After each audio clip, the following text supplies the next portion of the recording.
Hey guys, good to see you back again. I was just working with some raisins. Come have a look.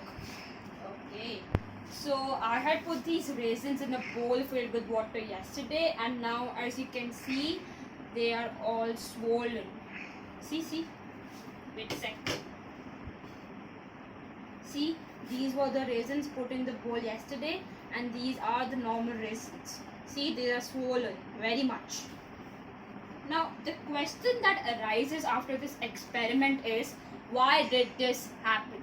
It happened because of a fancy Nancy word called osmosis. To know more about osmosis, zoom in.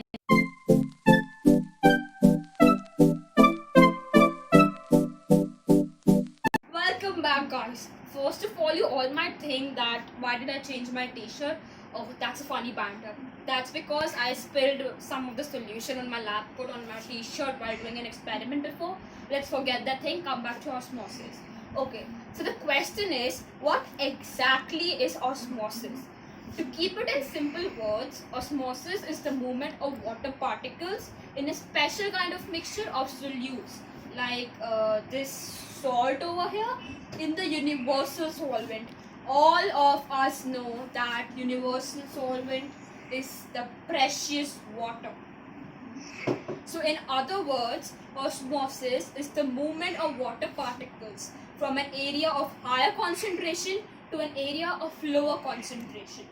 To understand osmosis well, first we need to understand what exactly is an area.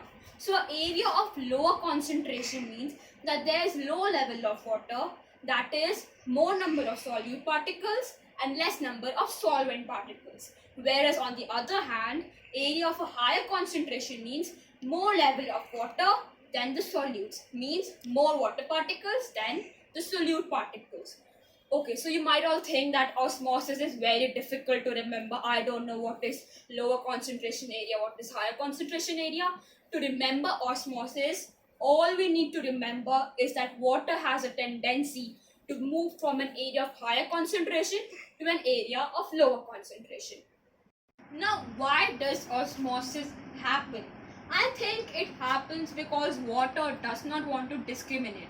It is indeed intelligent. It knows that everybody needs it. So, in order to bring equality, maintain equilibrium and uniformity, it moves from an area of higher concentration to an area of lower concentration. Let's come back to the raisins again and answer it. Uh, why did the raisins swell? Now, process of osmosis happened. See here, the concentration of water here was higher than the concentration of water inside the raisins. That means solute particles were there in more number inside the raisins. So, in order to bring equality, equilibrium, and uniformity, water moved from an area of higher concentration, that is the outside of the raisins, to the area of lower concentration, that is the inside of the raisins. Thus, when the water entered inside the raisins started to swell. Now that we've understood osmosis very well, it's question time.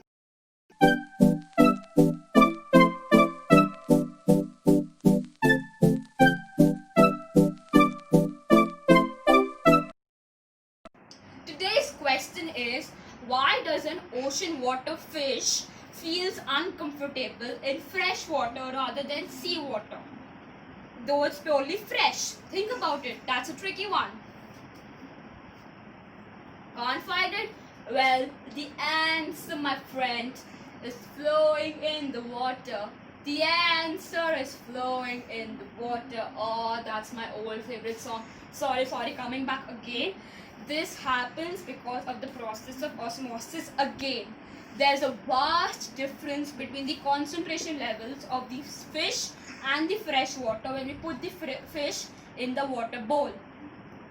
So there are more number of solutes inside the fish than the outside. Because it's pure water, it's fresh water, there are no solutes.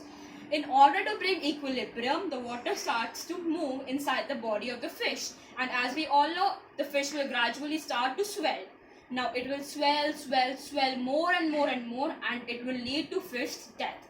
That's why fish feels uncomfortable in fresh water rather than seawater, and it may also lead to its death. And if we don't rescue it in time, you all know what the result would be. Hope you enjoyed today's journey through the process of osmosis. Till the next video in Awesome Science, pound it, noggin, see ya!